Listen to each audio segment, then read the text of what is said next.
అందరికీ నమస్కారం అండి. ఈరోజు నేను చేయబోతున్న వీడియో ఏంటంటే తండ్రి యొక్క విలువ.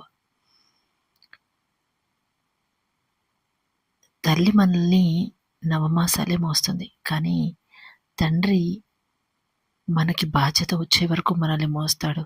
కాదు. ఆయన బ్రతికున్నంత కాలం మనల్ని మోస్తూనే ఉంటాడు ఏదో ఒక రకంగా. మేబీ ఇదే నిజమేమోనండి. ఎందుకంటే అమ్మాయిలకైతే వాళ్ళని ఒక వయసు వరకు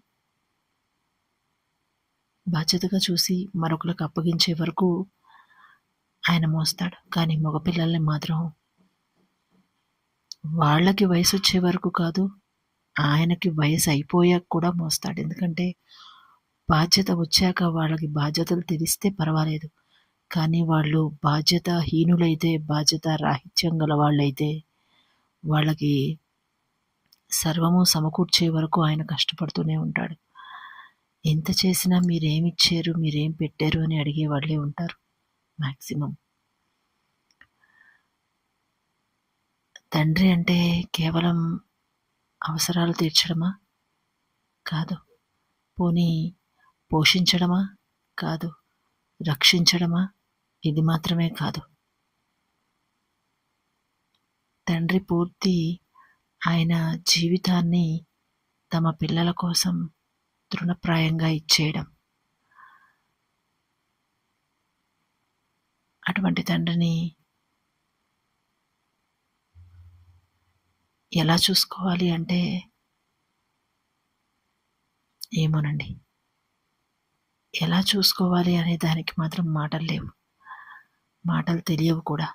ఎందుకంటే తండ్రి తన బాధ అనుభవిస్తూ తన కొడుక్కి అన్నీ ఇస్తాడు. తండ్రి తన కొడుకు చేతిలో ఓడిపోయి తన కొడుకుని గెలిపించాలనుకుంటాడు. ఇంకా చెప్పాలంటే తన పిల్లల ముందు కాదు తన మనవడు మనవరాళ్ళ ముందు చిన్నపిల్లాడైపోతాడు. ఇలా చెప్పుకుంటూ పోతే ఎన్నో ఉంటాయి తండ్రి గురించి. తన అవసరాలని, తన హంగు ఆర్భాటాలని వదిలేసుకొని మన కోసం, అదే పిల్లల కోసం అవసరాలు చూసేవాడే తండ్రి.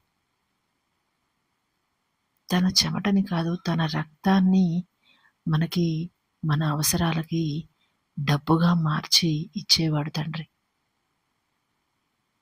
తల్లి కంటే బాగా తండ్రికే కూతురు గురించైనా కొడుకు గురించైనా తెలుస్తుంది.